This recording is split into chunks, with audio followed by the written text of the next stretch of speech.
연간 우유값을 결정짓는 원유 가격 조정 협상이 또다시 미뤄졌다. 낙농가와 유업계가 견해차를 좁히지 못하는 가운데 조만간 우유값이 얼마나 오를지 소비자들의 이목이 쏠리고 있다. 낙농가와 유업계 관계자 등으로 구성된 낙농진흥회 소위원회는 19일 결론을 내리지 못하고 오는 24일 협상을 재개하기로 했다. 지난 협상에서도 낙농가는 사료 가격 인상 등을 이유로 협상 범위에서 최대 가격 인상을, 유업계는 소비 감소 등을 이유로 최저 가격 인상을 주장하며 팽팽히 맞섰다. 원유값 상승은 낙농가 생산비 상승으로 사실상 예정된 상황인 만큼 이번 협상의 최대 관심사는 인상폭이었다. 음용유의 협상 범위는 리터당 69에서 104원, 가공유는 87에서 130원이다. 이는 지난달 중순 정부가 원유 가격 결정 체계를 재편하면서 제시된 수치다. 지난해 원유 가격이 리터당 49원 올랐을 때 유업계는 흰 우유의 소비자 가격을 2,600원대에서 2,800원대로 인상했다. 올해는 인상폭이 더 커질 것으로 예상돼 원유 가격이 리터당 1,000원이 넘으면 흰 우유 1의 소비자 가격은 3,000원을 넘길 전망이다.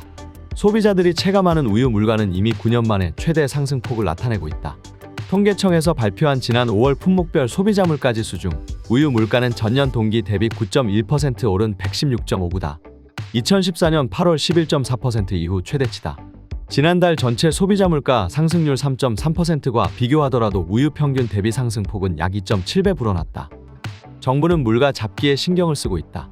농림축산식품부는 지난 7일 서울우유, 매일유업, 남양유업, 빙그레 등 유업체 10여 곳을 불러 유제품 가격 인상 자제를 권고했다. 다만 농식품부는 다음 주로 미뤄진 가격 협상도 비관적으로 보고 있다. 농식품부 관계자는 이날 여성경제신문과 통화에서 솔직히 그때도 결과 발표가 나올 수 있을지 잘 모르겠다고 토로했다. 정부의 압박 속에 유업계는 아우성이다. 저출산으로 수요가 떨어져 전반적인 실적이 내리막길을 걷는 와중에 원재료 부담까지 떠안아 수익성이 악화할 것이라는 고충이다.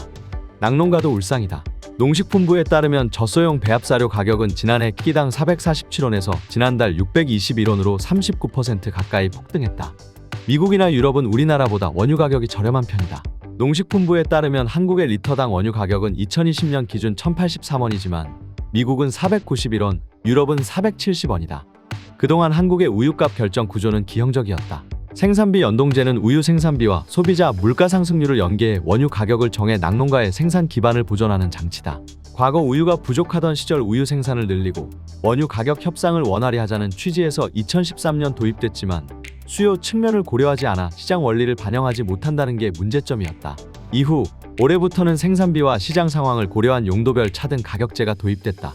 흰 우유를 만드는 음용유와 치즈 등의 원료로 사용하는 가공유 가격을 달리 책정하는 것.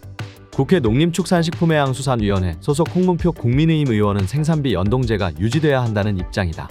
그는 사료 가격 폭등과 과도한 우유 유통 마진은 해소하지 않고 낙농가의 희생만을 담보하는 불공정 농정은 즉시 시정돼야 한다고 지적했다.